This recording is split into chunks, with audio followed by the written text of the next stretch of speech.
Okay, so let's go ahead and rock and roll here. This lecture we're going to be talking about our mass balances, our recycling, and product lifetimes. And we're going to try to tie this back into conflict minerals as with the framing content of the section here. So an introduction again of conflict minerals. Conflict minerals are defined as minerals that are mined in an area of armed conflict and are traded illicitly to finance this fighting. And so what are the main conflict minerals we've learned about? We've learned about the three T's, which are tin, tungsten, and tantalum. Tin used as solder in circuit boards, and like in iPhones or any electronic circuit board, essentially. Tungsten is used in the haptics vibration module in iPhones and other electronics. And tantalum is used as, in a lot of cases, as capacitors in electronic circuit boards. Additionally, we have gold here, which is a great conductor, and so that is used, you can probably see some here, that is used in a lot of circuit boards in small amounts, but it's still there. And cobalt is a newer one that we're talking about now because of the rise of lithium-ion batteries and cobalt's use in lithium-ion batteries. And so what has been done to combat this use of conflict minerals? We have the U.S. introducing Dodd-Frank 1502, which requires publicly traded companies to report on their conflict mineral use and also their plans to mitigate any conflict mineral use that they have. And additionally, we have nonprofit organizations like in the framing content videos. The Enough Project, for example, is one that is advocating for the ending the use of conflict minerals.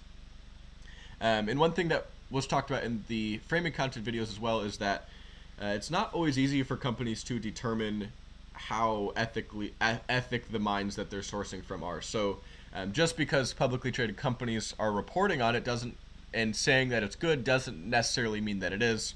And the example that we learned here is with Umicore in a case where Samsung was sourcing minerals from Umicore, and Umicore claimed that their mines were sustainably sourced. Their materials were sustainably sourced, but Samsung found out that actually the Umicore wasn't investigating quite enough, and so more work had to be done to ensure that the mines were ethical. And so what else can we do? One, we can get our supply from somewhere else, so move to more sustainably sourced mines. Also, we want to provide jobs for people who continue to support jobs of mining in areas where that is their livelihood. And so, but the key is doing it sustainably. So not only moving to other mines, but also auditing current mines and ensuring that they are ethically sourced. And also what can be done is recycling, which is what we're going to talk about in this lecture here, where some amount of the available fraction is actually used in production, is taken, instead of being disposed of, is put back into the production process. So with our box model here, which I'm going to introduce but has probably been taught in ME489 or more intro physics classes, basically we have some mass flow rate into the production process and some mass flow rate out of the production process. And so what we have here, this might be cobalt. We have our factory here, and we're making a lithium-ion battery. And so our raw material of cobalt into the production process is going to be equal to the mass flow rate out of the production process. And so what we've done here is simplified it so that it's all mass out. There should be some breakup of due to like losses or scrap material during the production process, but we're not going to worry about that. We're just going to assume that all of the mass flow rate out goes into the actual final product here. Additionally, an extension of this, we know that mass flow rate in a given amount of time just is equivalent to the actual mass of the system, and because of the conservation of mass, the mass into the production process has to be equal to the mass out in the disposal process. And again, there would be some losses here, but we're not going to talk about that. I will get to this in a second, though. And so what we can do now is talk about the actual recycling process. So extending this box model to add basically this route where we take some fraction of material F that's recycled before, instead of being disposed of, recycle that back into a usable raw material and enter that back into the production process for the factory. So what this does is reduces the amount of material needed entering the system. This is less than just M, and also reduce the amount of material that's being disposed of and sent to a landfill, for example, which is also less than M. These two are equal. And so that is the introduction of recycling into this mass balance equation here, this box model. And another thing, another extension of this, the losses that I mentioned associated with disposal are actually, we're going to be talking about the losses associated with recycling, which the fraction of which we talk about as big F. And so we have, again, the same process follows where we go from production to disposal, and now we're taking out some amount, little f, for recycling, but in that recycling process we have some fraction of that recycling fraction which is being taken out and actually being disposed of because it can't be recycled properly.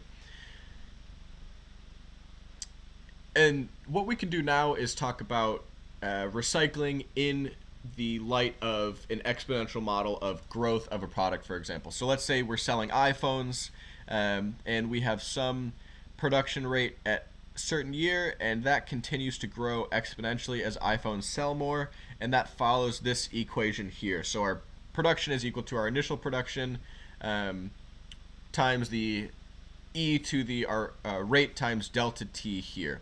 And so this equation is actually talking about this point as compared to this point, and how much we're going to increase production here exponentially. And so the T star to T0, that's our product lifetime in this example. And what we can talk about here is we can start to introduce recycling. So big R right here is the amount of, and also is the amount of initial product that comes from recycling.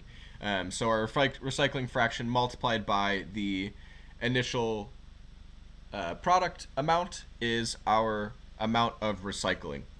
That's our big R. And we can rearrange that into this equation here, which can then be inserted into this equation for our exponential line, to and then further rearrange to get our big R divided by our production rate, so the amount of recycled material that's in the current amount of material available, P. And so let's go ahead and do an example of that. So using the iPhone example, let's say the iPhone has an average lifetime of 4 years and 3 months, and an average growth rate year by year of sales, and production needs to meet that, so of 3%, exponential growth rate of 3%. And because of the cobalt use in iPhones and the conflict involved with that, the U.S. has decided in this example that current mining levels of cobalt should not increase. So we need to supply the growing demand for iPhones. So companies are introducing recycling to meet this growing demand. And so in this example, with this lifetime and this growth rate of iPhones, what recycling fraction must Apple meet year by year to meet this growing demand? And so we have our initial cobalt level here, which you'll notice wasn't given in the problem, and you'll see actually ends up getting canceled out. So it doesn't actually end up mattering in the end. And what we talked about as here as F times P0 is our is R, which is our recycling beyond the current level, essentially, which is right here. And so if you think about it this way, we have our initial production rate P0 here, and if sales were to not increase and Apple just could continue to make this many iPhones per year, it would follow this line right here. But because they are increasing exponentially, and we need more materials to meet this exponential growth, this F times P0 is meeting that extra demand due to recycling, that F times P0 or big R, our recycled amount here. And so again, rearranging the equation, we can come to this can do here, we have this equation, which how we got there is we know that the production rate at a given time is equal to P0 plus the fraction, recycled fraction, plus that P0, which you can see over here. And then plugging this equation over here, we have P0 plus recycling fraction time P0 equals P0 e to the RT. And rearranging even further, we see fraction times P0 equals P0 e to the RT minus P0, which is equivalent to our equation here. And then the way that we get down here, and the reason that our initial cobalt level actually doesn't matter, is because this P0 cancels out very nicely for us all over here, resulting in this equation, and we can solve that to show that the required recycling fraction to meet the demand without adding any extra mining of cobalt is about 13.6%.